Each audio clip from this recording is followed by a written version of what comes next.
میں آپ کے سامنے ان تمام کیسز کی ڈیٹیل رکھوں گا جو عمران خان صاحب کو، ان کی پارٹی کو، ہمارے ورکر کے ساتھ جن کیسز کے اندر ناانصافیاں کی گئی ہیں۔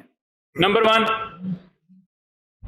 جج زیبا چودھری کیس، عمران خان صاحب کے اوپر توہین عدالت کا مقدمہ بنایا گیا، اور دوسری طرف دیکھیں کہ ان ججز کو دھمکایا گیا، ڈرایا گیا، لیکن ان کے خلاف کوئی توہین عدالت کی کارروائی نہیں ہے۔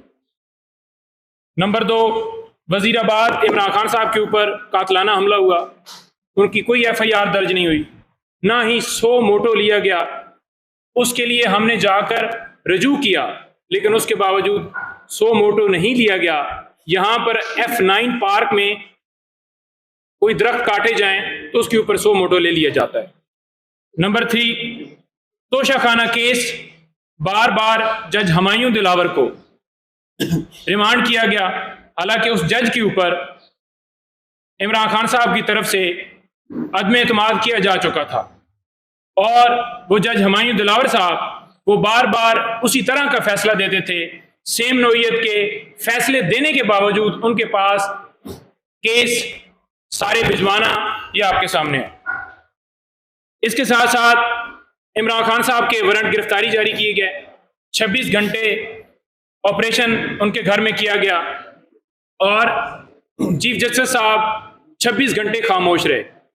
ہمایوں دلاور صاحب نے بھی جیسے حکم جاری کیا گیا، جیسے وارنٹ نکالے گئے، ان کے اوپر اسی طرح کا پریشر سیم جیسے چیف صاحب کے اوپر اور نیچے تمام عدالتوں کے اوپر، یہ سارا آپ کے سامنے پکچر رکھ رہے ہیں۔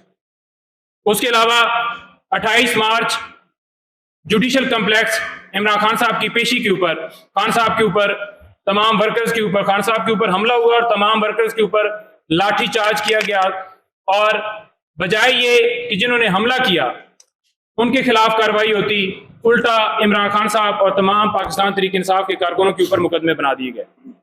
اس پہ بھی خاموشی رکھی گئی۔ اس کے ساتھ ساتھ عمران خان صاحب کو سیکیورٹی دینے کے حوالے سے ہم نے درخواست دی کہ ان کے اوپر قاتلانہ حملہ ہو چکا ہے تو ان کو سیکیورٹی فراہم کی جائے، لیکن آج تک اس درخواست کے اوپر کوئی فیصلہ نہیں ہوا۔ عمران خان صاحب اپنی سیکیورٹی میں عدالتوں میں پیش ہوتے رہے۔ اس کے ساتھ ساتھ 9 مئی کو بایو میٹرک کمرے میں جانے کے لیے خان صاحب کو مجبور کیا گیا۔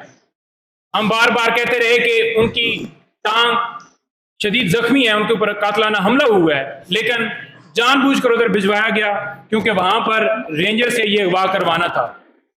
رات کو 10 بجے خان صاحب کی گرفتاری کو لیگل قرار دے دیا گیا، اور یہ کہا گیا کہ ہم اس کے اوپر انکوائری بنا رہے ہیں۔ آج کدھر ہے وہ انکوائری کدھر ہو رہی ہے؟ اس کو ختم کر دیا گیا۔ اس کے بعد توشہ خانہ کیس میں واٹس ایپ کے ذریعے یہ کیونکہ ادھر آرڈر ہوا ہے اور ادھر خان صاحب کے گھر حملہ ہو گیا ہے، جیسے دروازے توڑ کر خان صاحب کے گھر میں داخل ہوئے، سابقہ خاتون اول بشرا بی بی صاحبہ سے بدتمیزی کی، خان صاحب سے بدتمیزی کی گئی، اور خان صاحب کو وہاں سے اغوا کر کے اٹل جیل میں لے گئے۔ کس قانون کے تحت لے گئے؟ کیوں اس کے اوپر چیف صاحب خاموش رہے؟ کیوں اس کے اوپر چیف جسٹس آف پاکستان خاموش رہے؟ اس کے ساتھ ساتھ جو توشہ خانہ کیس کے اندر سزائیں ہیں، اس سزا کو معطل کرنے کے لیے جو درخواست تھی وہ 26 دن کے بعد سزا ان کی معطل ہوئی۔ 26 دن کے بعد کیوں ہوئی؟ حالانکہ دوسرے دن، تیسرے دن، چوتھے دن، 5ویں دن، 2-4 دن میں ہو سکتی تھی، لیکن یہ جان بوجھ کر ڈیلے کیا گیا۔ اس کے بعد سائفر کیس کو لٹکایا گیا، پھر فیصلہ محفوظ کر لیا گیا۔